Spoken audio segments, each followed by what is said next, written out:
Khan, I'm starting, okay? I'm starting now, okay? Thanks.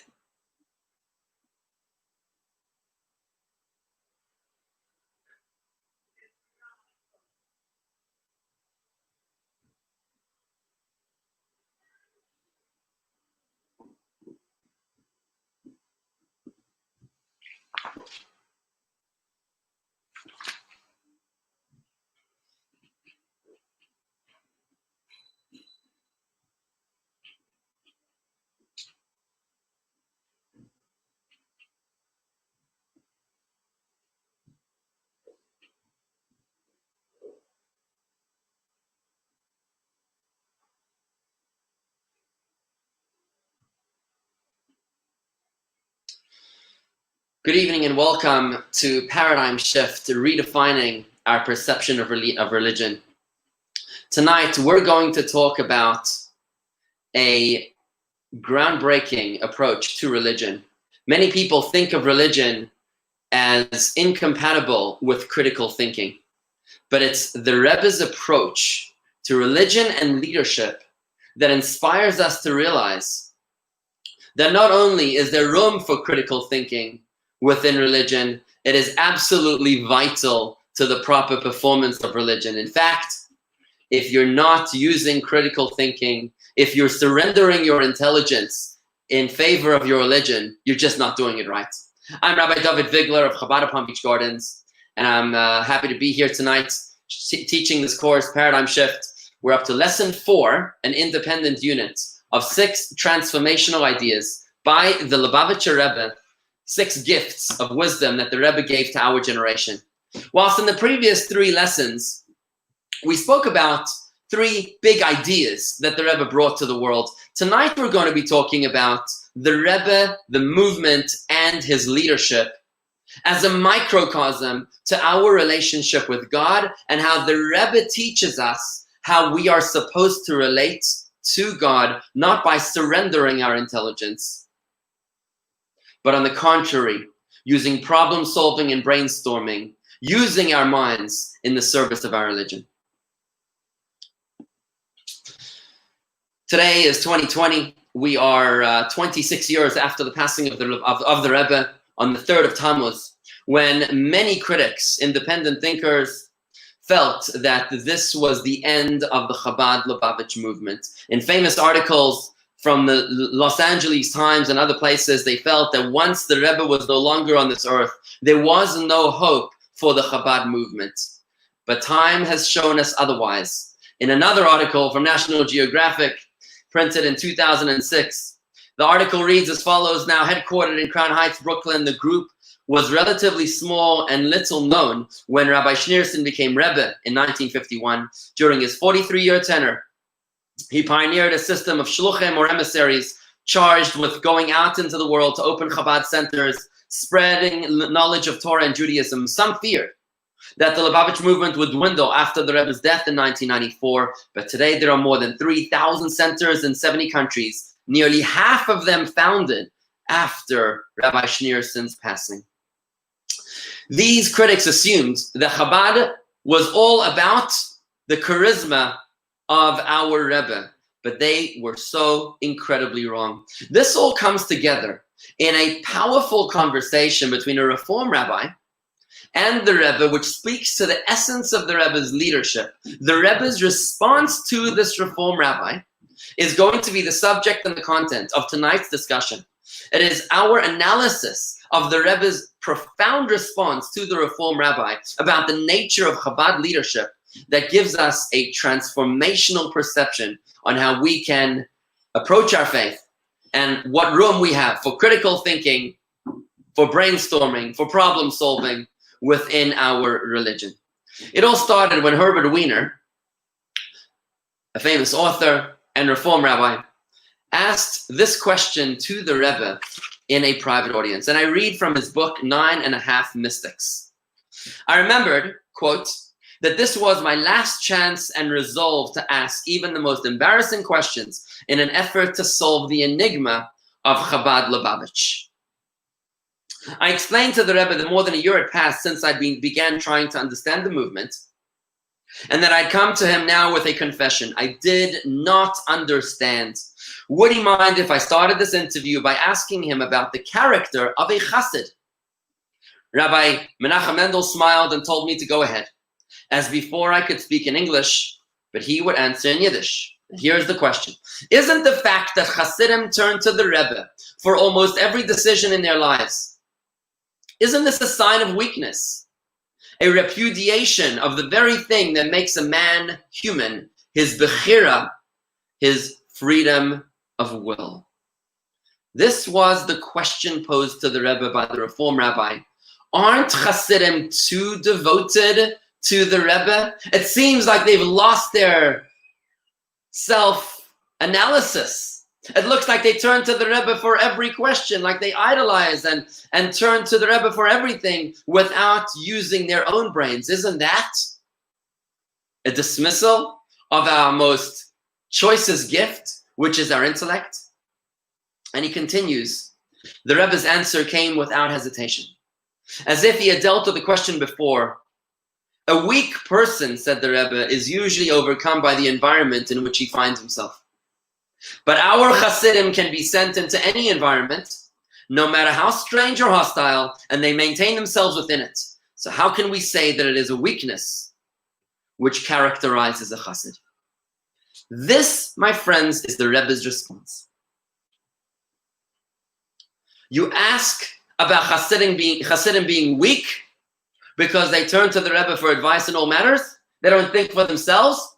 My answer to you is that they're not weak, because you see that the accomplishments that they make, they're not influenced by their environment. They influence their very inhospitable, unspiritual environments by bringing great achievements to their environments. Clearly, they are not weak. Clearly, they are strong. And I want you to think about the Rebbe's answer for a moment. Did the Rebbe really answer this question? Or did the Rebbe perhaps deflect from answering this question? I'm Rabbi Dovid Vigler from Chabad Palm Beach Gardens. And tonight, this is going to be the theme of our conversation. By understanding how the Rebbe responded to the Reform Rabbi, the profundity, the wisdom, the dignity of this response teaches us volumes about the nature of leadership, and indeed, how much the Rebbe believed in each and every one of us, and the nature of our relationship with God, what it is and where it should be. I encourage you to follow my classes at facebook.com/Jewish Gardens. That's facebook.com/Jewish Gardens, or youtube.com/Jewish Gardens. That's youtube.com/Jewish Gardens. Feel free to send me an email to rabbi@jewishgardens.com. That's rabbi@jewishgardens.com. When it came to the Rebbe's leadership, when it came to the Rebbe's followers, it gives me great pleasure to share with you a very short clip from one of the most celebrated Jews today. He's the former chief rabbi of the British Commonwealth, Chief Rabbi Jonathan Sachs of London, England, right here.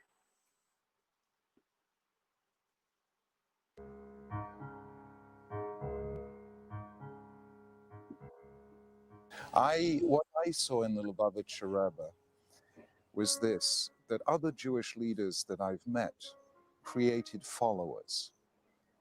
The Lubavitcher Rebbe created leaders.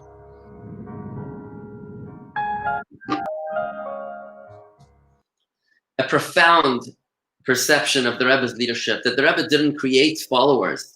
The Rebbe created leaders, and we hear a hint of that in the strength of character that the Rebbe speaks of his Hasidim, of his followers, in his response to Herbert Wiener. And that's going to be the subject of our conversation tonight. The nature of leadership, and indeed our entire relationship with God, how God wants us to relate to him. You know, in a lighthearted moment, the story goes about Prime Minister Golda Meir, who said to President Richard Nixon that if you think you've got a hard job, I've got a much more difficult job. You are president over 250 million Americans, but I, as Prime Minister of Israel, I'm Prime Minister over 5 million prime ministers. And that is far more complicated. You know, every Israeli, every Jew feels that they own the place, that they know the solutions, that they're the president, they're the prime minister. It's a much more difficult job being Prime Minister of Israel than it is being president of the United States of America. And here's the question tonight. Is a chassid a mindless follower, or is there much more depth than meets the eye? I'd like to expand this question by broadening the horizons from the relationship between a chassid and our Rebbe to our relationship with God in general. Is religion in general a rejection of rational thinking? Or are the two compatible? What is an ideal Jew?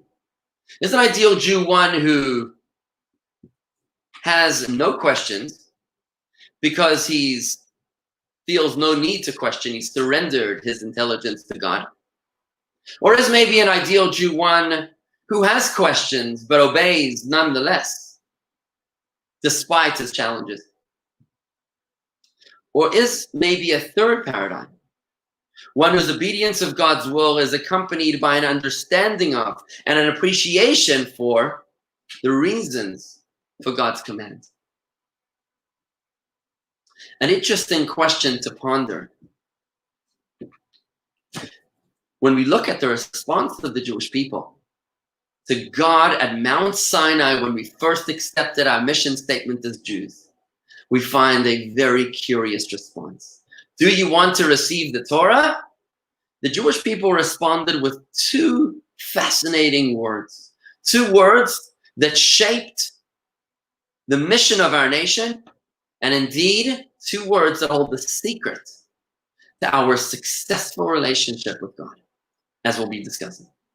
The words that they responded to God were as follows. I'm quoting from Exodus. Moses came from atop Mount Sinai and he told the nation all of God's words. The people responded. All the commands that God spoke, na'aseh, we will do, v'nishma, and we will understand. We will do, we'll follow the rules, and we will understand, we will comprehend. First we will do, then we will understand. Interesting. It's very interesting that they needed to give two words and not one word. Shouldn't it have been enough for the Jewish people to simply state,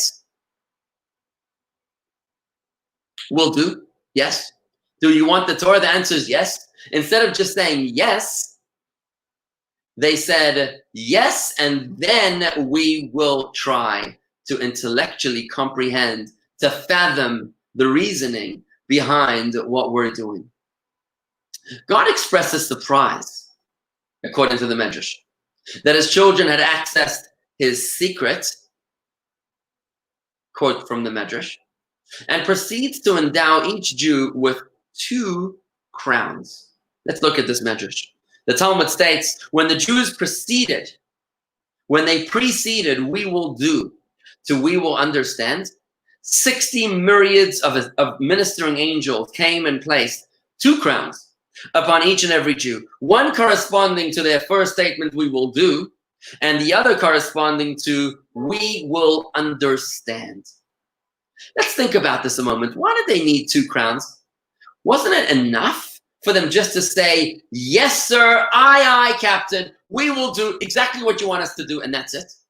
It seems to imply the fact that they got not one but two crowns seems to make it very clear that there is merit not only to surrendering our will before God, but that there's also merit to we will understand, to critical thinking.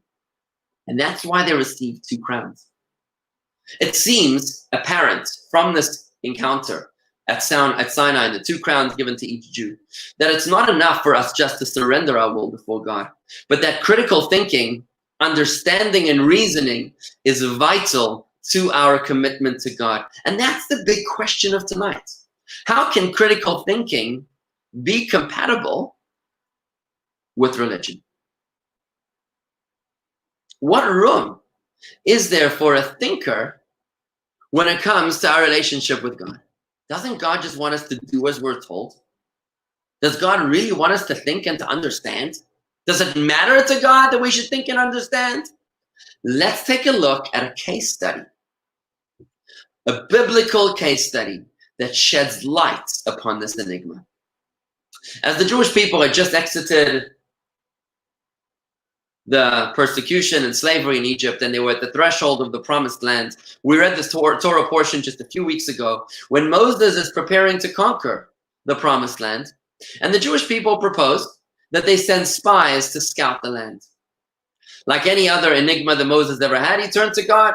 Should we or should we not send spies? And God's response is stunning. God pleads the fifth, and he says, I'm not telling you what to do. I'm not telling you to send, and I'm not telling you not to send. You do what you understand. I am not commanding you to do so, to send them. Now I want you to think about this a moment. What would you do if you were Moses? And you would just ask God, should we send spies to scout the land that you promised us we will conquer or not? And God says, I'm not telling you what to do. I think that'd be pretty clear that that's pretty much a no. But Moses proceeds to send 12 spies, one from each tribe, and the results were catastrophic. 10 of the spies came back with a very negative report on the land. Only 2 of the spies came with a positive response. And the 10 spies managed to lead the people into rebellion, into mutiny against Moses and against God. It was as a result of this encounter that the Jewish people were given the decree that they were not going to be entering the promised land. This generation was going to die out in the desert. It was only their children that would enter the promised land. The results were catastrophic. Maybe in retrospect, Moses should not have sent these spies. So why did he send them in the first place? Why didn't Moses get the hint and realize that the spies should never have been sent?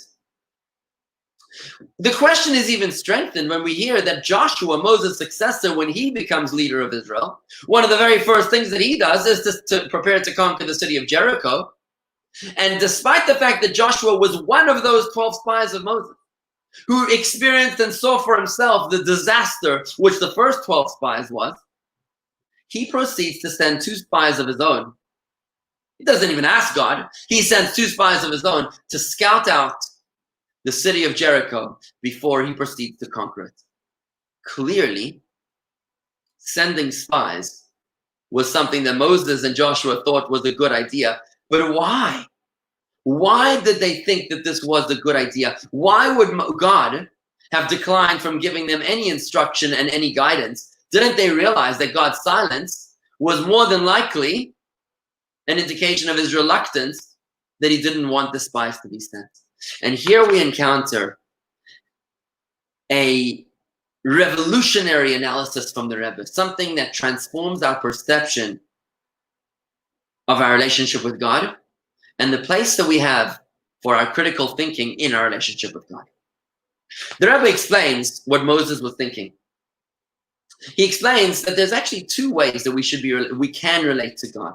One is a way of surrendering our intellect, and another way is a way of merging our understanding with with the way that God understands it.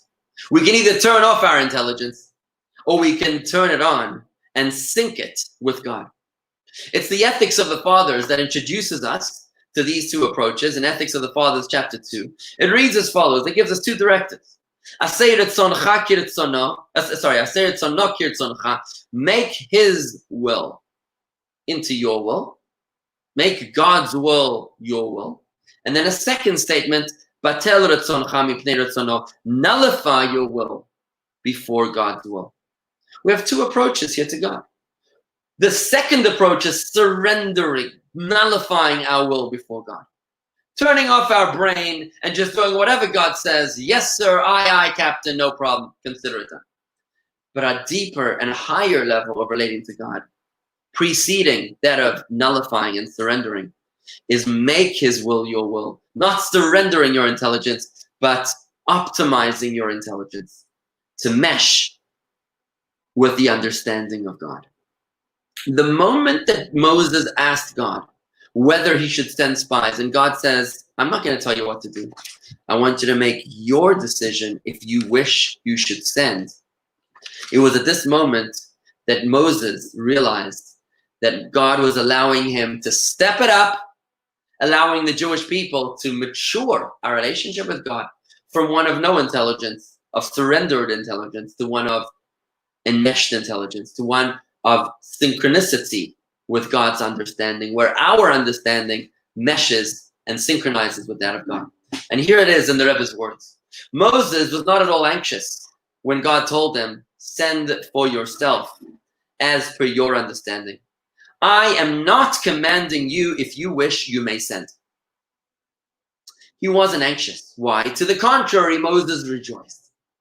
For he perceived that this directive introduced a new phase. This new and loftier level of divine service is wholly a product of our free will and even lacks the subtle coercion implicit in a directive from God. Rather, the service is completely consistent with our own understanding and wishes, as per our understanding, if you wish, which are completely in sync with the will of God. You see, if God had instructed Moses to send, it would have been without our critical thinking, simply following orders. By not commanding us to send, by asking us to make our own choice whether we should send spies, God was allowing us to strategize the access to the land. He was allowing us to use our intelligence in the service of God to align our understanding with His.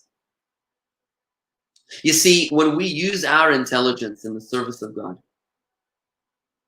when we understand not how to do, but why we do a mitzvah, when we don't just do Shabbos, but we understand the meaning behind Shabbos, when we understand the meaning behind tefillin and the meaning behind the forbidden relationships of marriage, and we understand the power that is achieved and the energy formed and created when we study Torah, then this is no longer an exercise. It now becomes meaningful. Now we are introduced, we're given clarity of purpose. We're given the power to endure obstacles that block our way, and passion to be able to achieve the desired result. When you don't understand why you're doing something, when you're simply following orders, it's much more difficult to have the passion and endurance to overcome challenges and obstacles that stand in your way. You simply don't have the clarity of purpose. When you have an understanding in the mitzvahs of God, it's something that you're able to appreciate. Now you're able to experience intimacy with God's understanding. We're able to appreciate God. It's no longer something which we do. It's something which we actually feel and experience. And that was the elevated state of maturity that God was opening the doors for us as Jewish people to allow us to engage with God in our early stages as a chosen nation, as a people of God. No longer were we obligated to serve God by surrendering our intelligence. Now God was encouraging us to use our intelligence in the service of God. Now there are dangers to this method. As long as you're not using your intelligence, you're going to just follow orders. Just like an ox on a threshing floor who's just following the orders and of the farmer, and he's going along the threshing floor. But when we're using our own intelligence, you might go off the tracks. Your intelligence might guide you in the wrong direction. And that's indeed what happened to the 10 spies. They literally lost the plot. And they came back, instead of reporting the best way how to conquer the land, they came back reporting if they should conquer the land, and they said no. The conclusion that they came to was that the nations of the land of Israel were greater and more powerful than God, and that they weren't able to rise up against them. And indeed, that end was bitter. Not only did the 10 spies suffer a tragic end, but the entire nation, except for the 2 spies, were exiled to wander in the desert for the next 40 years until they died out and the next generation was able to enter the promised land. So notwithstanding the downside of the dangers of critical thinking when it comes to our relationship with God, the benefits outweigh the dangers in that we are able to reach a holistic relationship with God, one in which all of our being is able to relate to God. Not only our hands and our feet, but our minds and our hearts are also able to engage in this relationship with God. Indeed, critical thinking has very much a place in our relationship with God, we're starting to understand the two-word response that the Jewish people gave to God. We will do surrender, but we will also understand intelligence. Now, before we explain how this works and the vital components that are necessary in our critical thinking as it pertains to our religion and how the two can coexist in a symbiotic relationship, I'd like to just expand and show that the critical thinking that is necessary and a vital ingredient in our relationship with God is also a vital ingredient in our relationship with our leaders, with our Rebbes. The Ethics of the Fathers tells us in chapter 4 that we should relate to our teachers with the same reverence that we relate to God. The honor of your student should be as precious to you as your own. The honor of your colleague should be as great as the reverence to your teacher. And the reverence to your teacher should be on a par with your reverence for God. So we can infer from our relationship with God, where we need to have critical thinking, that also in our relationship with our leaders, with our Rebbes, back to Herbert Wiener now, with our Rebbe, we also need to have critical thinking. It's not enough to just follow our leaders. It's necessary also to use our own initiative. The Torah teaches us this idea when the Torah instructs the high priest Aaron, brother of Moses, as to how to light the candles on the menorah, the candelabra in the Holy Temple. The Torah uses a very unusual word to kindle the lights. Instead of saying that Aaron should kindle the lights, the Torah says, speak to Aaron and say to him, when you cause the flames of the tabernacle lamps to ascend. Instead of saying when you kindle the lamps, which is an easy way to say kindle, when you cause the flames of the tabernacle lamps to ascend, the 7 lamps shall cast their light toward the face of the menorah. Why would it be that the Torah, which doesn't mince any words, why would the Torah use not an easy word like kindling the lamps, lehadlik et hanirot, instead of uses a very unusual verb to elevate the lamps? Why would you want to be elevating the lamps? Rashi explains because the flame rises, the Torah describes their kindling in the terms of ascending. The one lighting the menorah is required to kindle the lamp until the flame rises by itself. In other words, you've got to make sure that the flame lights on its own. You can't just make sure that it lights as long as the match is there. It's got to be able to light on its own. It's got to be able to ascend on its own. And here the Rebbe sees a powerful metaphor for leadership in the relationship between a Rebbe and his Hasidim, between a rabbi and his students, or any leader for that matter, and his mentees. The Rebbe explains that the flaming candles is a metaphor for students, for souls. A candle is a soul. Like King Solomon says, the candle of God is the soul of man.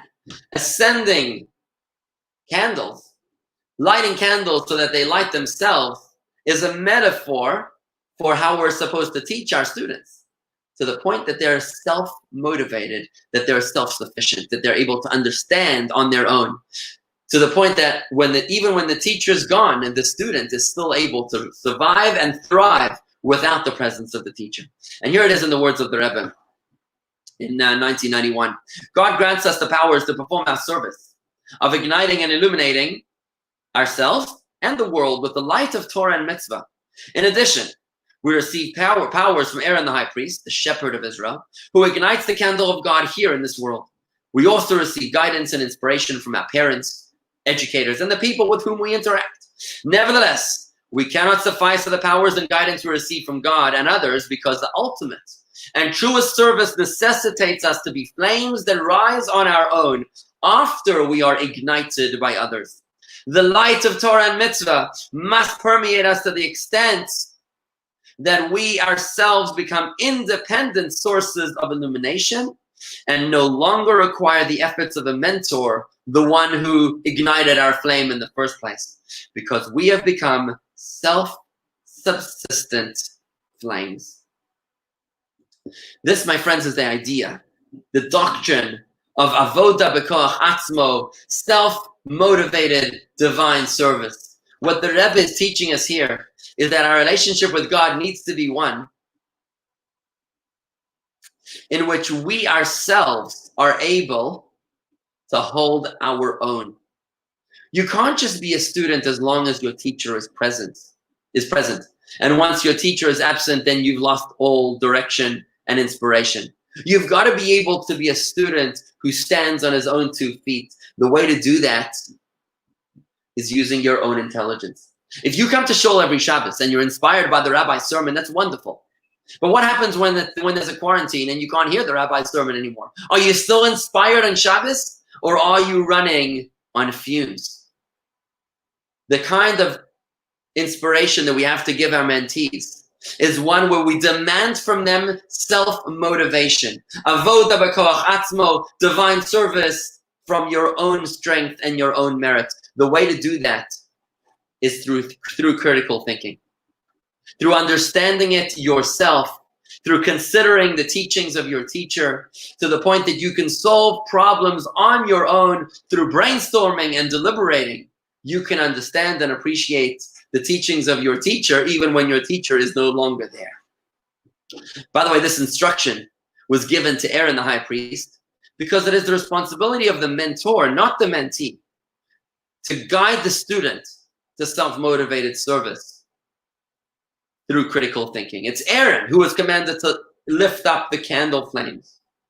Aaron was commanded to do that because you needed a gifted teacher who's able to inspire his students to not be students, but to shatter their glass ceiling and to reinvent themselves from being followers to becoming leaders on their own right. The Rebbe was a shining example, is a shining example of this kind of leadership, as we heard moments ago from former Chief Rabbi Vigler and Jonathan Sachs. It was in his opening statement in 1951 when the Rebbe accepted the mantle of leadership of the Chabad Lubavitch movement as the 7th Rebbe of this extraordinary movement.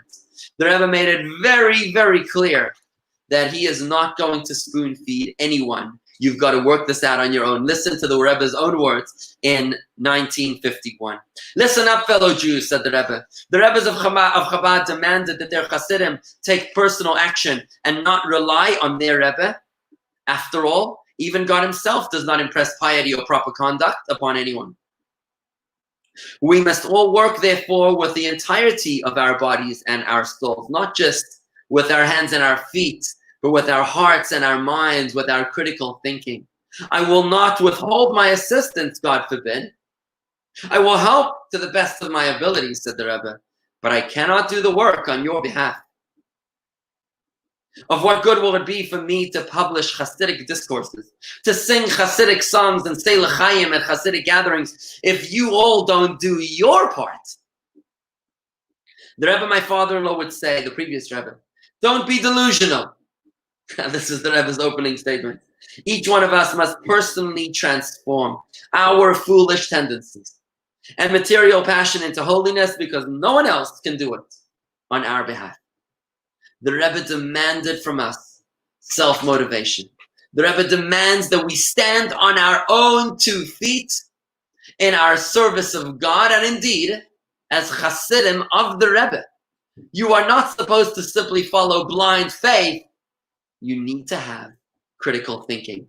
Hear it now in this beautiful video segment as the Rebbe speaks to 2 worldly individuals. One of them was Yehuda Avner, who is advisor to 4 or 5 prime ministers of Israel, a famous diplomat, and the other, a judge in Miami. Take a look at this.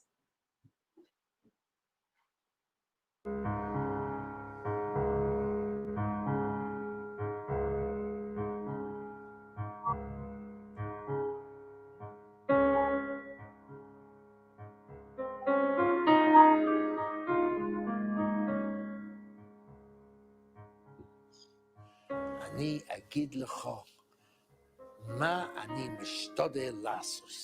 I will tell you what I try to do. I'll give straight away the English translation. He said, Rabbi Yehuda, imagine you're looking at a cupboard. and I tell you, open that cupboard. You open the cupboard, and you see inside a candle. But I tell you, that is not a candle. That is a lump of wax with a piece of string in between. Musai hashavo v'hachut nehofchim lener. When does the wax and the wick become a candle? Kasher atomevi lahava el hachut.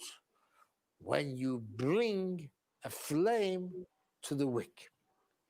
As hashava v'hachut nehofchim lener.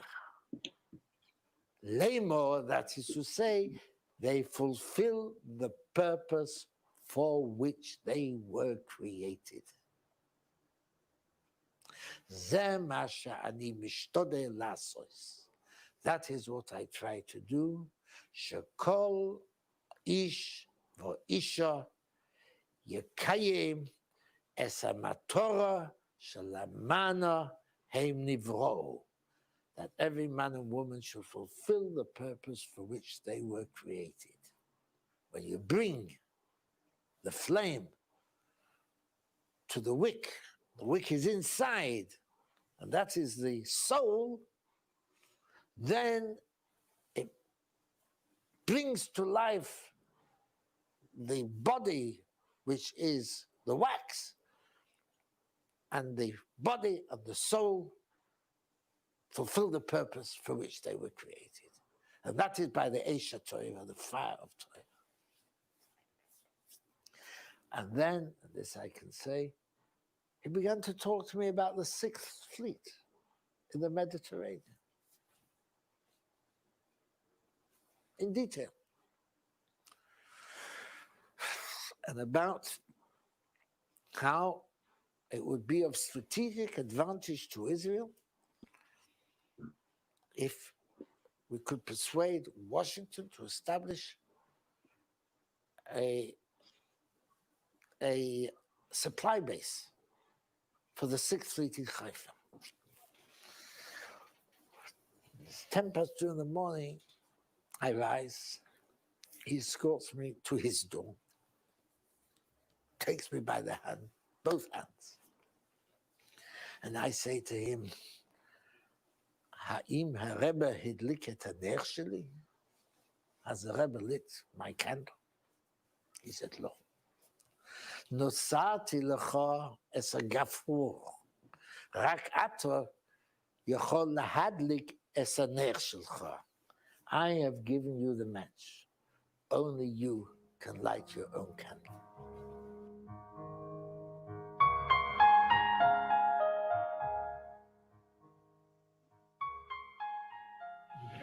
Much bless you to go from strength to strength. Tomorrow I'm meeting with the Federal Sentencing Commission, and I'm going to tell them your views on imprisonment. You support my views also, not only support my views. Yes. Support them. Yes, and the prisoners. Yeah, and God Almighty bless you to go from strength to strength, and to reach the time that there will be no prison, only preventive education, to not to let people to go astray from the right way. That's what I'm going to tell them. Yeah, God Almighty bless you. But you tell them as your personal views also. And yours and mine too. Yeah. Thank you very much. Yeah. Good service. In these two beautiful video segments, we see how the Rebbe demanded from ordinary people that they deliver the goods on their own, that you come to the conclusion on your own. To Yehuda Avner, the advisor to the four Israeli prime ministers, the Rebbe said, I can give you the match, but only you can light your own candle.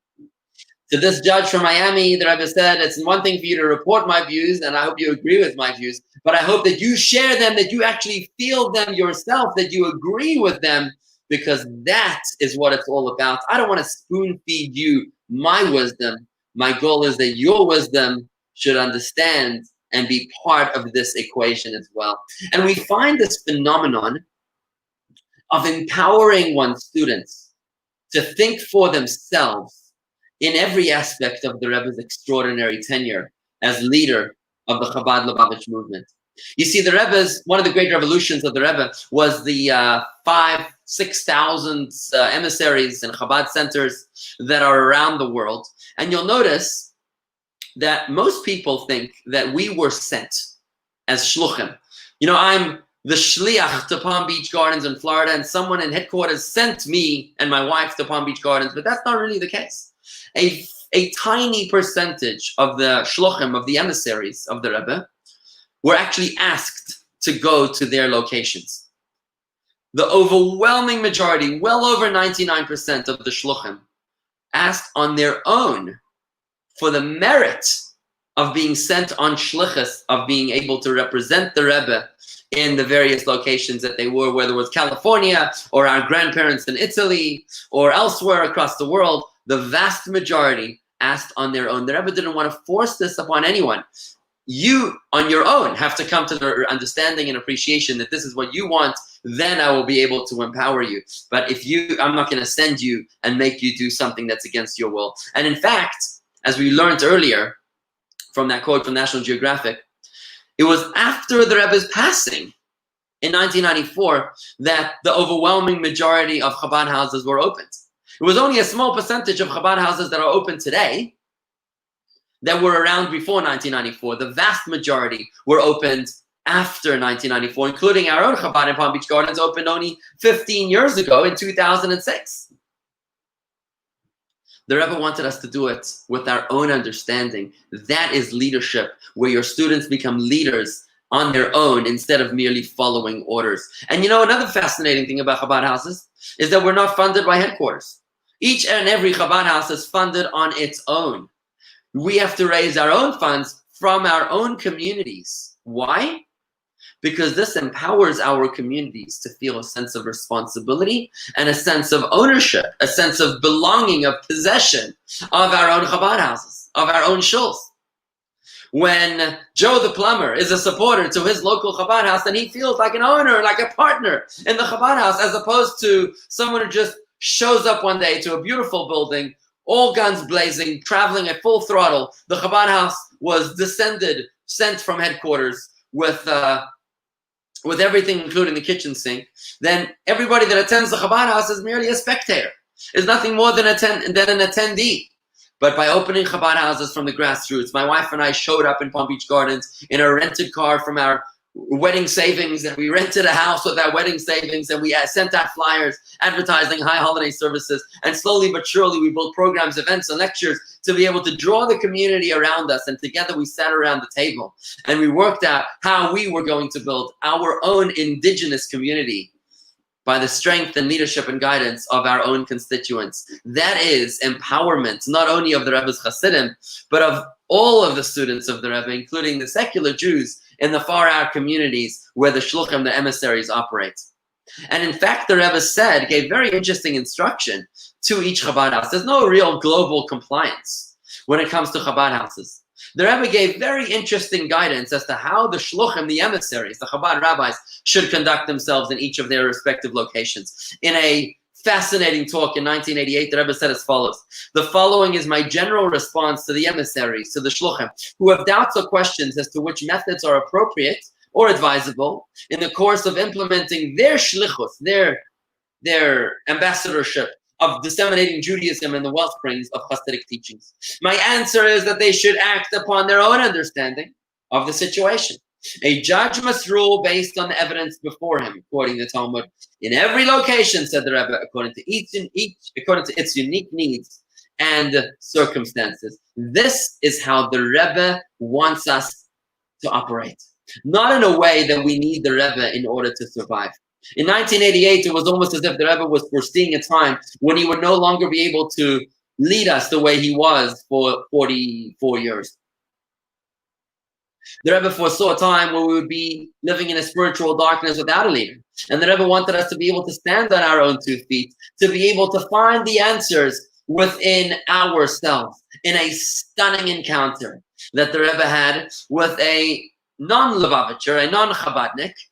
Take a look at what the Rebbe had to say to someone who was seeking his advice, somebody who needed guidance right here.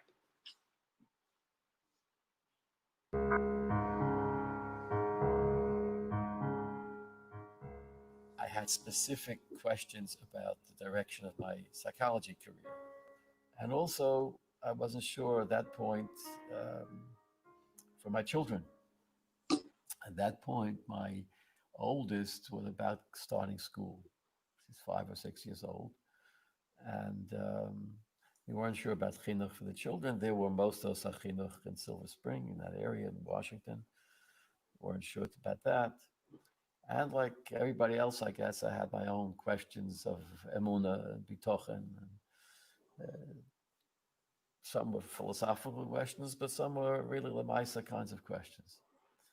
And I wasn't sure about many things. I was in a stage of uncertainty.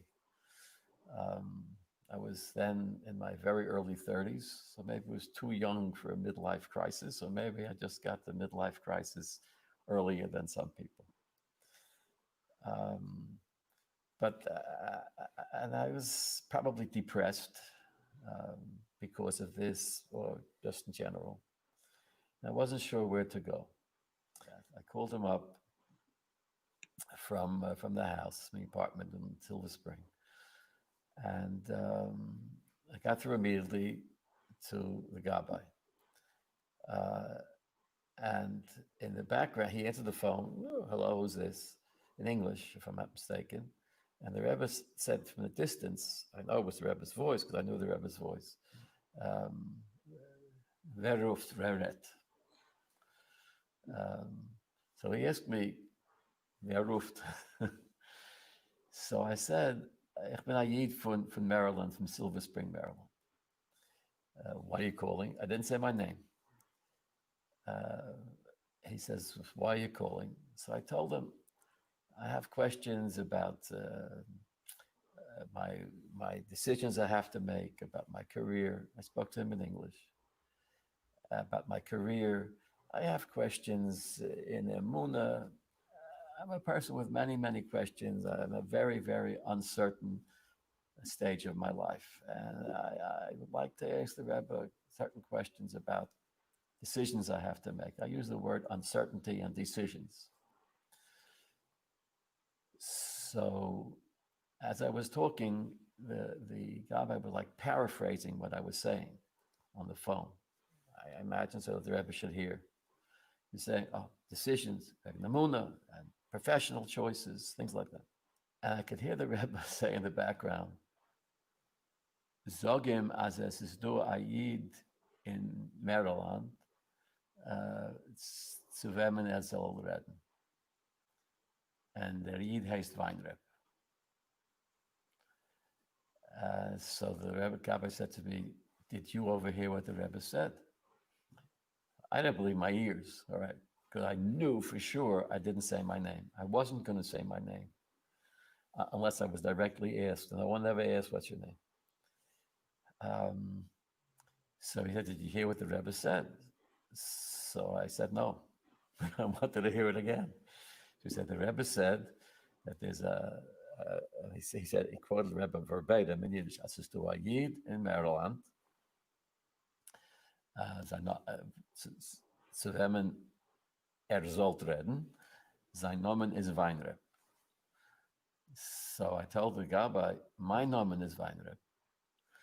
So I heard the Rebbe say, Arbazoi soll wissen sein, has amol darf man reden zu sich. And the Rabbi then was like stunned. I mean, you can hear, he just stopped, he short of breath. He said, the Rebbe said that sometimes it's best to talk to yourself. Is your name Weinreb? So I said, yeah, my name is Weinreb, but maybe the Rebbe means a different Weinreb. So he says, no, if the Rebbe says talk to Weinreb, you got to talk to Weinreb. So I thanked him very much. Obviously, since 1971, I've had many, many questions about many, many different things. And unfailingly, whenever I have any kind of question, even if it's a question in halacha, or a question in, should I learn this masechta this month or that masechta, whatever, or if it's a deeper question about shidduchim, my family, my own personal decisions, before I speak with anybody else, I put myself aside some time, and I study something to do with the Rebbe, Lakutei Sichos, or something. To kind of connect again, and I think about it myself, and I listen to my, whatever you want to call it, my inner voice. I call it, and it's very, very helpful. And I've encouraged other people, before you go asking this and that other person, whoever it is, a Rebbe, a Rav, first talk to yourself. Let's listen to what you have to say about it. Sometimes that's the best answer. Now that was a fascinating concept between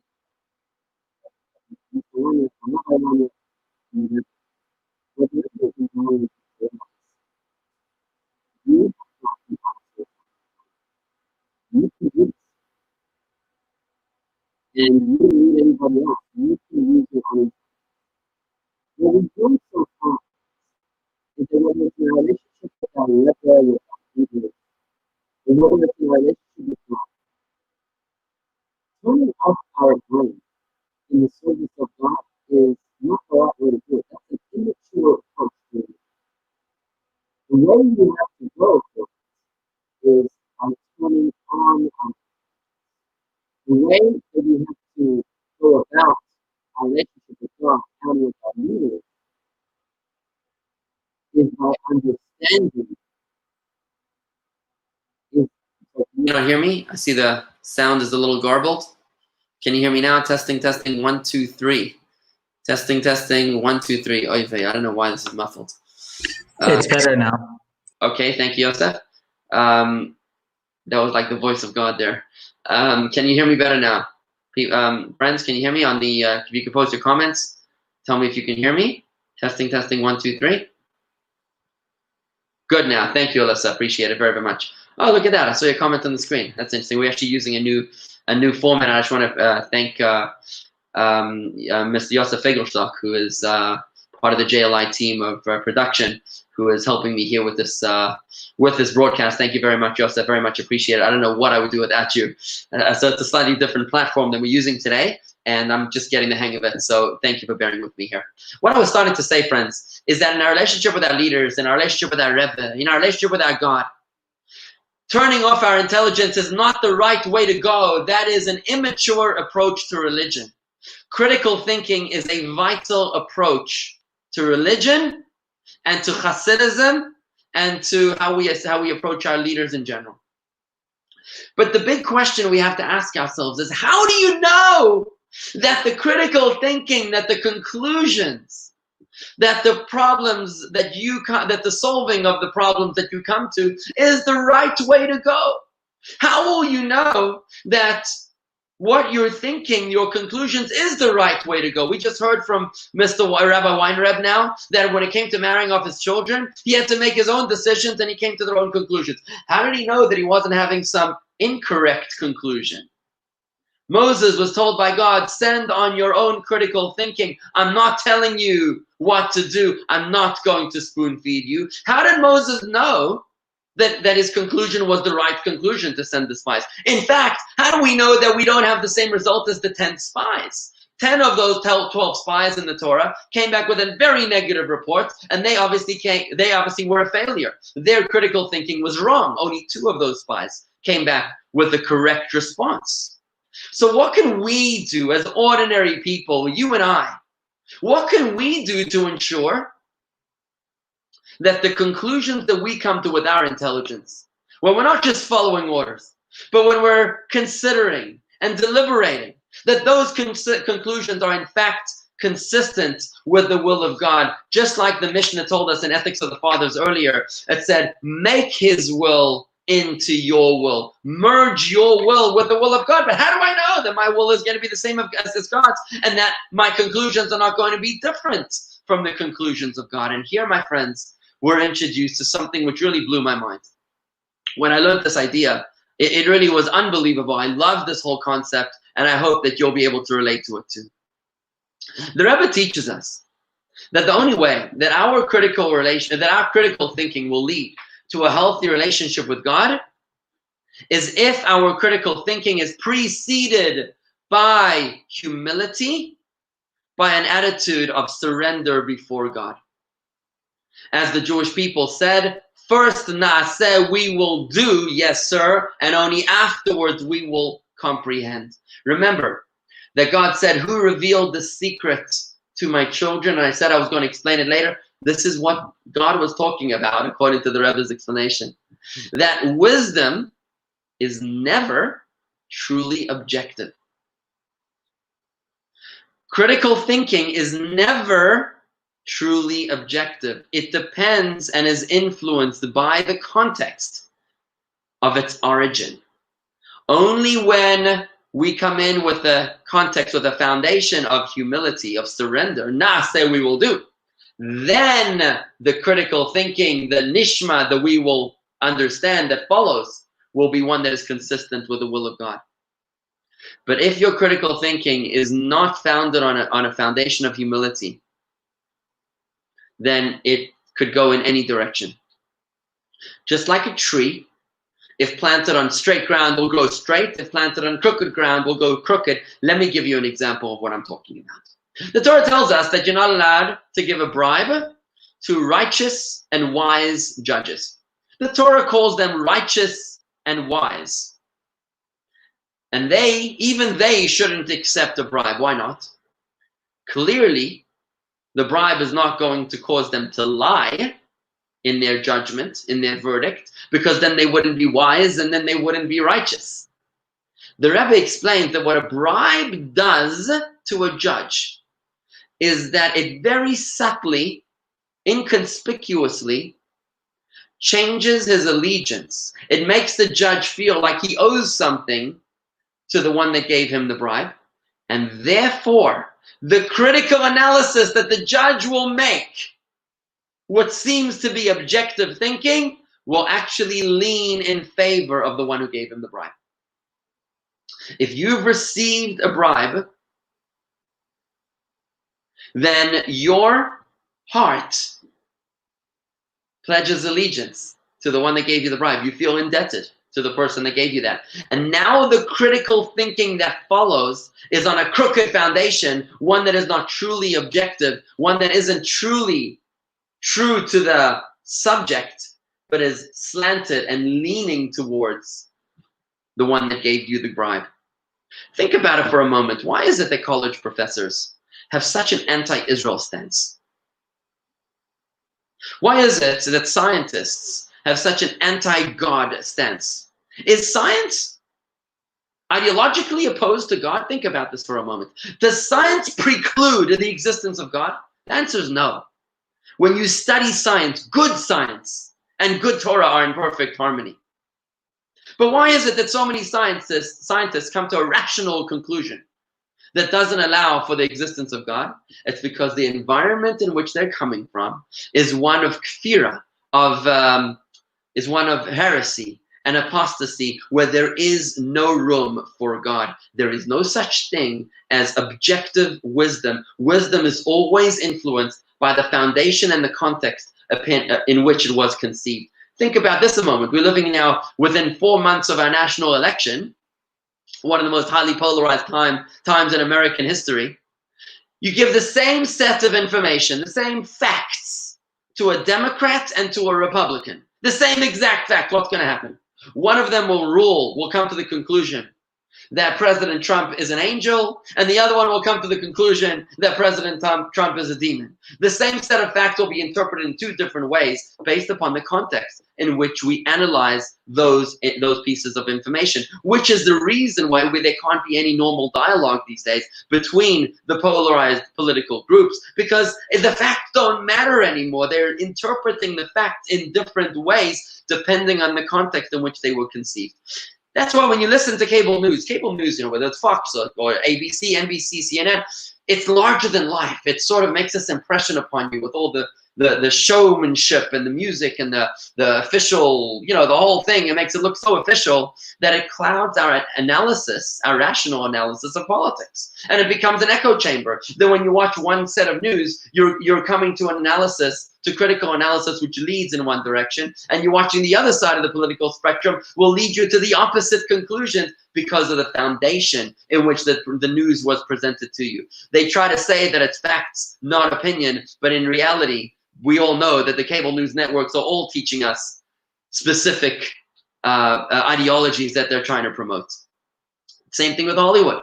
If you're influenced by Netflix or by movies or by Hollywood, that will cloud your judgment, your analysis, your critical analysis and thinking of romance and love.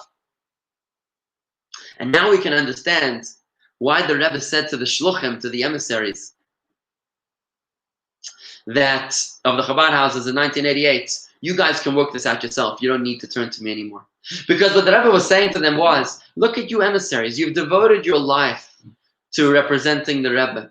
You've devoted your life. You've picked your families, your wives and children out. You've moved to Vietnam, to Vladivostok, to places that you can't even pronounce. There are Chabad rabbis that live at the foot of Machu Picchu and near the top of Mount Everest. You've devoted your lives to your teacher, to your Rebbe. It is within this powerful foundation of commitment and devotion that your critical thinking now will certainly be aligned with the one who sent you, with the Rebbe. That's what the Rebbe was telling the shluchim. When Louise Hager, a woman from England, once asked the Rebbe for a certain personal matter, the Rebbe said to her, you can make that decision yourself. So she didn't feel that she had the wherewithal to really make that decision herself. She had a personal relationship with the Rebbe's wife, the Rebbetzin Chaya Mushka. She called up the Rebbetzin and she said, the Rebbe told me that I can think of the solution myself, but I'm really not comfortable, so maybe you can ask him on my behalf. And the Rebbetzin, the Rebbe's wife, said to Louise, said that if the Rebbe told you that you can think of the answer yourself, it means that you can and must think of the answer yourself. What the Rebbe was obviously telling this woman is that she had sufficient commitment and devotion to her Rebbe. She had a healthy foundation of commitment to the Rebbe. Was, I guess, evident in the fact that she was turning to the Rebbe for guidance with humility. It was with that context that she was approaching the Rebbe. The Rebbe said, with that context, you have a healthy foundation of humility. Now the critical thinking that will come out of this will be one that is consistent with my analysis. Your conclusion and my conclusion are really going to be the same. And this, my friends, is the reason why we can finally understand, before we understand the Rebbe's answer to Herbert Wiener, to the Reform Rabbi, we can finally understand why it was that at Mount Sinai, God gives every Jew not one, but two crowns. One was for we will do, surrendering our intelligence. And two, for the second word was we will understand, we will comprehend, for critical thinking.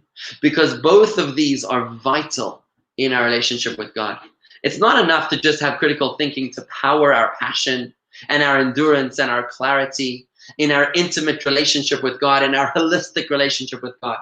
It's not enough to have critical thinking in our relationship with God. We must be founded upon a foundation of humility and devotion and surrendering our intelligence to God. The Nasa, we will do, yes, sir, because only when we have that foundation will the subsequent critical thinking be aligned with the critical thinking of God, to the point that we can reach what the ethics of the fathers told us: merge your will with the will of God. That's only possible when you do the sequence of first preceding I will do, we will do, and before we will listen. And I want to point out to you, if we look closely again at what the Talmud said about those two crowns, the Talmud said like this: when the Jews preceded we will do to we will understand, that's when they got the two crowns. It's not just about we will do and we will listen, surrender and critical thinking in our relationship with God. It's particularly about the sequence where our surrender, our humility comes before our critical thinking. The only way we can truly come to a critical thinking that is consistent with the will of God is when we have the humility before God to say, God, I'll do whatever you tell me, and then we will understand. You see, this was why Moses was able to send the spies, because Moses was a man who was humble before God like no one else. The Torah tells us no one else was as humble as Moses was before God. He was the perfect person whose critical thinking would align with the thinking of God. The problem was that the 12 men that he chose, unfortunately, didn't live up to the standards and expectations that their Rebbe, that Moses put in them. Moses empowered them to say, use your wisdom to find the best way into the land. 2 of those spies, Joshua and Caleb, they came back immaculate, to the perfect description. They got full marks.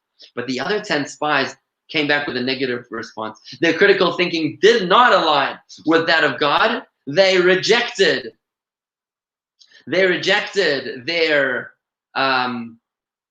the entire notion of entering the promised land, and the reason was because they lacked that humility. They obviously were not as devoted to God, not as humble before God as they made themselves out to be. It's only in this sequence that we can reach our aspiration of merging our will with the will of God to understand what we are already committed to doing. And now, friends, we can finally understand the Rebbe's response, the Rebbe's enigmatic response to Herbert Wiener, to the Reform Rabbi. When he asked the Rebbe, aren't your Hasidim a little too devoted? It seems that they've turned off their intelligence when they ask you so many questions about all the trivial matters in their lives.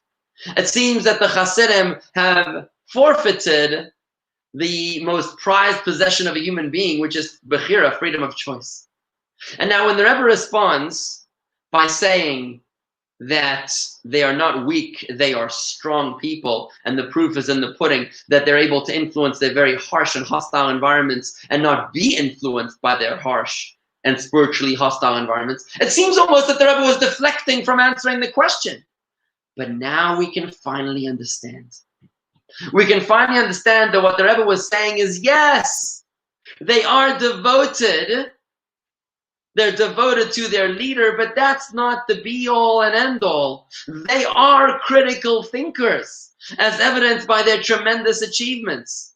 It is their devotion to their leader that gives them the strength, the guidance, to ensure that their subsequent critical thinking, which they obviously have, will be aligned with the one who sent them, will be aligned with the will of God. And that's why the Rebbe was not at all deflecting from answering this Reform Rabbi.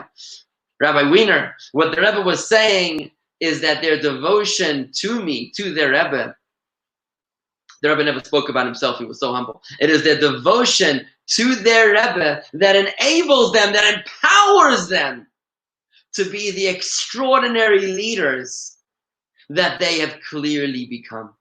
What the Rebbe was telling Herbert Wiener is that leadership is not monolithic. It's not that you either surrender or you're thinking for yourself. You're either surrendering or you are problem solving. It's not that.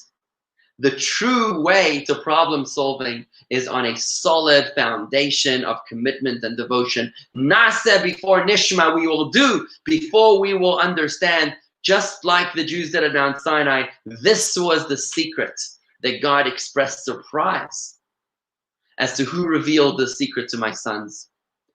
The Medrash tells us that this was a secret delivered to God, to the Jewish people, because herein lies the secret to our ability to have a healthy relationship with God and to live successful and wholesome and meaningful lives in the fulfillment of our purpose in this world. When we face forks in our road, when we face junctions and problems and challenges in our road, and we have no one to turn to, we've finally been given the recipe to be able to find what God wants us to do.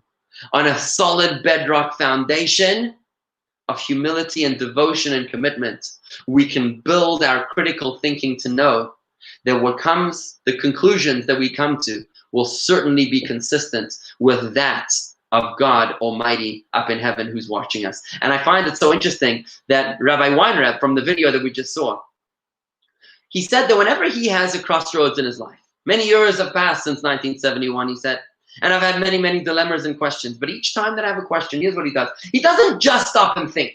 If you listen closely to the video, here's what he said. He said, I first sit down and I open some teachings of the Rebbe. Likutei Sichos is the Rebbe's Magnus Opus. It is the Rebbe's collected, edited works on all the Torah portions of the Torah, 39 volumes. He says he would first study some of the Rebbe's teachings. When you study, learning is the teacher talking to you, right? Studying Torah is God talking to you. Prayer is you talking to God. So when you're learning teachings, you're listening to God. You're learning the teachings of God. And now you're humbling yourself before God. This is Naaseh, we will do. Here I am exhibiting surrender and humility. I'm accepting the will of God. And after I've experienced a session of study of humility, now I am able to think rationally for myself. And this, interestingly, was exhibited, this trait of leadership, this balance between surrender and empowerment, between humility and critical thinking, is something that we find in the Rebbe's own relationship with his Rebbe. This is paradigm shift. It is transforming our perceptions of reality. It's lesson 4 here. We're talking about the Rebbe's approach to religion and leadership. We find that in the Rebbe's own relationship with his Rebbe, his father-in-law, the 6th Chabad Rebbe, Rabbi Yosef Yitzchak Schneerson. The Rebbe would constantly refer to his father-in-law as the Rebbe of our generation. He would constantly refer all questions that were sent to him to his father-in-law's grave. He would write 3 letters, an acronym for I will take this message, this prayer request, and bring it to my father-in-law, our Rebbe, at his graveside in Queens, New York, at the Ohel. The Rebbe's humility to his master, to his teacher, to his Rebbe was unmatched and unsurpassed. It's like no humility we've ever seen before. Yet, was the Rebbe weak? The Rebbe's strength of character was extraordinary and exemplary. This morning I gave a class on youtube.com/Jewish Gardens showing how Hosni Mubarak, president of Egypt, asked an Israeli journalist, what does the Lubavitcher Rebbe want from me? The Rebbe fearlessly spoke truth to power as he confronted prime ministers and presidents, as he confronted the Lenin and Stalin and the leaders of communist Russia, as the Rebbe spoke about to United States presidents and corresponded with leaders of the free world. The Rebbe had no weakness of character. The Rebbe was extraordinarily strong in character, leading the Jewish world in unprecedented measures of leadership, where the rest of the Jewish world was constantly in awe and in shock of the Rebbe's constant reinvention and initiatives that he was bringing to the Jewish world. I mean, the entire fact that we have over 5,000 Chabad centers around the world today, bringing the Rebbe's most gifted and talented students, leaders, to the farthest corners of the world, is an extraordinary revolution, the likes of which the Jewish people have never seen in our entire history. Here we see the Rebbe's balance. On the one hand, extreme humility to his teacher, to his Rebbe, and at the same time, extraordinary and ambitious leadership, strength of character like we've never been before. The Rebbe's surrender to his Rebbe was his rudder, was his foundation, so that his character, his critical thinking and analysis would be able to flow from that. Applying this wisdom, my friends, we have to realize that in our relationship with God, we have to have both surrender and humility and devotion, as well as critical thinking, consideration, brainstorming, thinking for ourselves. We have to have Naaseh, we will do, as well as Nishma, we will understand. In fact, we read in the Song of the Sea, which we read every morning in Az Yashir, it's called. It says, this is the God of my fathers, and I will adore him.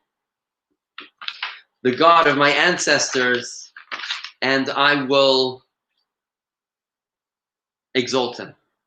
The Rebbe explains, when this is my God, this is my God. If it's my God, the God that I comprehend, appreciate, and understand, when my relationship with God is the product of my own comprehension and knowledge, then ve'anvehu, then it is I and he. He and I are united in a meaningful relationship. The word ve'anvehu means anivahu, he and I, then we are intimate. When it's my God, when I fathom God and appreciate and understand God, then we have a meaningful and intimate relationship. For my understanding of him permeates the emotions of the heart.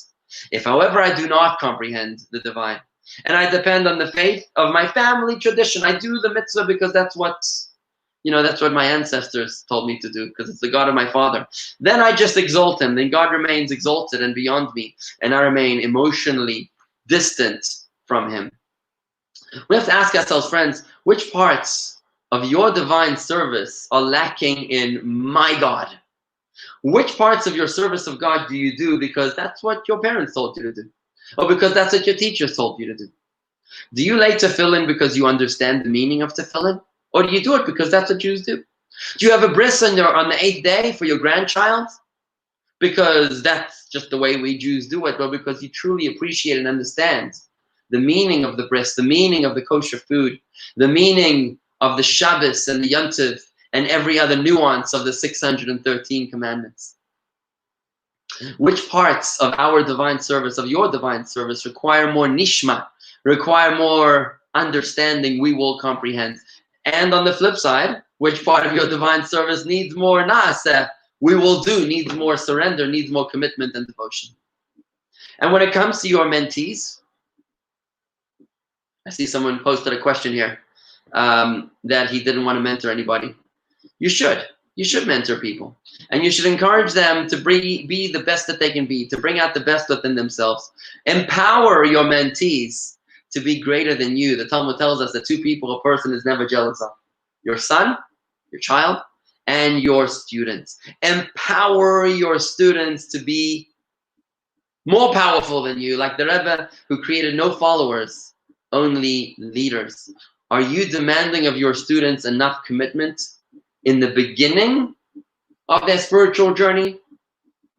And are you demanding of them enough critical thinking to stand on their own 2 feet? Or are you requiring them to be reliant on you all along? Does your therapist require you to come back to them all the time? Is it perpetuating the therapy that keeps your marriage wholesome? Or is your therapist giving you the tools that you need to no longer need your therapist? Friends, this approach of leadership and religion is not anything foreign to Chabad, to the movement.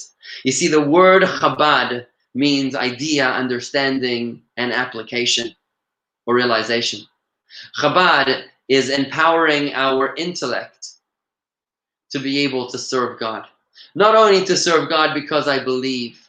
Chabad is about serving God because I understand. This is the essence of what the Chabad movement is all about. It is about empowering our students and empowering ourselves, not to just turn our brains off as we serve God. Anyone who thinks that religion is for lemmings, that religion is for followers, doesn't begin to understand what God wants from us. Telling them religion, I'm sorry, I was looking at a comment from Kujam, which seems to be correct. By telling them to be their own mentor and being the best mentor. That's actually a very good point that you're making there, Kujam. Wonder where you're from. So, religion is about a relationship with God. And a relationship with God, when you're married to your wife, you're not a slave or a servant to your wife. You're relating to your wife wholesomely and holistically, with your brain, with your heart, with your hands, with your feet, in every respect. That's what an intimate relationship is. And religion is not just about following orders. Religion is a romantic relationship with our lover in heaven. God wants all of me, warts and all. He wants every aspect of you, the good, the bad, and the ugly. He wants your critical thinking as well. If God only had you following orders like a soldier, it'd be nice, but it's not an intimate relationship. God wants to be married to you, and to do that, he needs you to understand this as well. And just as a closing point, I want to say that we've spoken earlier in this course about the purpose of creation, which is the doctrine of a home for God. That the reason that God created us was because he wanted us to build a home for him in this world which is spiritually dark. In a world where God is hidden, that's where God wants us to make a home for him through sanctifying the physical object that we encounter in the service of God. Using the money that we earn for charity, the food that we eat, we sanctify with a blessing. Designating our business in a way that we don't work in Shabbat. By using all the properties of this physical world. We are creating a home for God in this physical world. How can you possibly make a home for God if you don't use your brain? If your relationship with God is merely about following orders to do as you're told, then you're excluding the most precious piece of real estate from God's home. The most precious piece of real estate upon this earth is your mind, is your brain, is your consciousness and your awareness. If you are only following orders and you're not thinking the way God wants you to think, if you're not understanding and appreciating and comprehending the mitzvahs that God has commanded us, and thinking the way that God wants you to think, just like God empowered Moses to think on his own, then you're excluding that great piece of real estate, your mind, your consciousness, your awareness, from the presence of God's home. And with this, I'd just like to conclude with a final quote from the Rebbe here. We cause God the greatest pleasure imaginable when we intellectually grasp the Torah and the mitzvahs. This is the type of service that God treasures most. God's desire for a dwelling place in the lower world requires all elements of the lower realms to be an abode for and in concert with God. When we negate our own understandings and feelings and choose to do as God commands, though such behavior expresses tremendous subservience to God, it also demonstrates that God's will has not fully permeated us. For our intellectual and emotional faculties have yet to become an abode for God. To fully realize God's desire, our entirety must become an abode for holiness. And this occurs only when our minds comprehend God's plan. In summary, friends, we've learned two beautiful ideas, two beautiful paradigm shifts that the Rebbe has taught us today. Number one, if you're serving God without your brain, you're doing it totally wrong. And like Corey's pointing out, you're missing out on the true beauty and joy of Yiddishkeit. The second thing that the Rebbe taught us here tonight is that wisdom is never truly objective. It always is influenced by outside factors, by the context and the footing upon which it was founded. You know, there were two salespersons, two shoe salesmen. They were sent to an island, a vacation island. Both of them were sent to sell shoes on the island. After 2 days on the island, 2 telegrams come into headquarters. One telegram comes in from the first salesman, says, "Don't send any shoes to this island. There is no hope for selling shoes here. Everybody here walks barefoot." The second telegram from the second salesman says, "Send every last shoe that you have in stock. Send the orders, rush the orders, order more orders, because nobody here wears shoes. Everybody here walks barefoot." The conclusion that these two salespeople came to was from the very same analysis of the facts. One, of course, was an optimist, and the other was a pessimist. One viewed it as an opportunity to sell shoes because nobody sells shoes. The other felt that it was a pessimist. He felt that this was no way to sell shoes because everybody walks barefoot. Our wisdom is always subjective. Just like the bribe of the righteous person whose critical thinking will come to the conclusion in favor of the one who bribed them.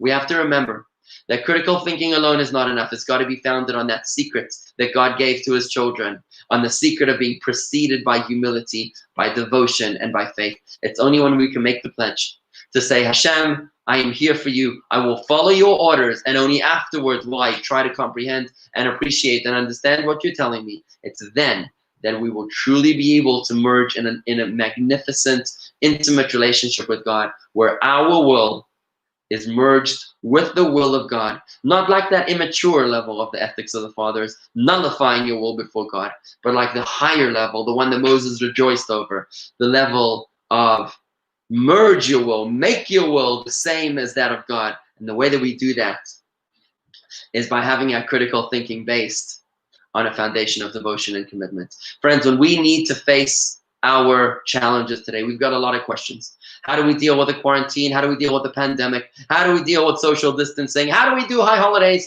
during a pandemic? And all these other great questions that we have.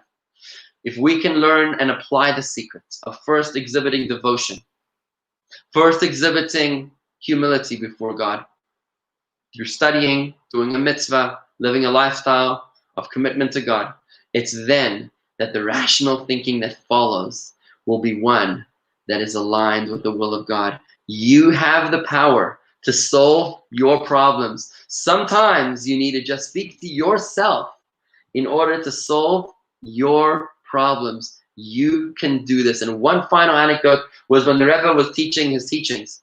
They were, on Shabbat, you couldn't record the teachings. Many hours of teachings were recorded by the human tape recorders, by Hasidim of the Rebbe that had the gift of being able to remember hours of the Rebbe's teachings word for word. And when they transcribed the teachings, sometimes they had questions of understanding what the Rebbe really was talking about. In one case, Rabbi Simon Jacobson tells a story of how he wrote a question into the Rebbe of comprehension. He couldn't understand what the Rebbe was saying. And the Rebbe's response was stunning. The Rebbe said, the talk that I spoke was all about empowering the students. It was all about understanding things for yourself. And you want me to spoon feed you the answer to the question? This is the extraordinary leadership of the Rebbe. Indeed, the Rebbe had no followers. The Rebbe only empowers leaders for us to bring out the best within ourselves, and our devotion and humility to the Rebbe is only the rudder, is only the catalyst to allow us to thrive with our thinking that follows. I look forward to seeing you again next week, next Thursday night, same time, same place, 8 p.m. on Facebook of the JLI, as well as YouTube of the JLI. And I encourage you to send me an email with your questions and comments. I would love to hear from you. Send me an email to rabbi@jewishgardens.com. That's rabbi@jewishgardens.com. You can follow me. Follow our daily Torah classes at youtube.com/Jewish Gardens. That's youtube.com/Jewish Gardens. Every morning, every weekday morning at 8:30 a.m., youtube.com/Jewish Gardens, and at facebook.com/Jewish Gardens. That's facebook.com/Jewish Gardens. We'd love to hear from you. Thank you for joining me here today, friends. Been a great pleasure. Thank you, Kujam, for your nice comment about passion. Good message over there. I wasn't able to see a lot of these comments earlier, so thank you for sharing them. Interesting theory. I'm just looking for anything interesting. Love it from Corrine. Anyways, thank you very much, everybody. Over and out. It's been wonderful. I really appreciate studying with you. Thank you very much. Shalom.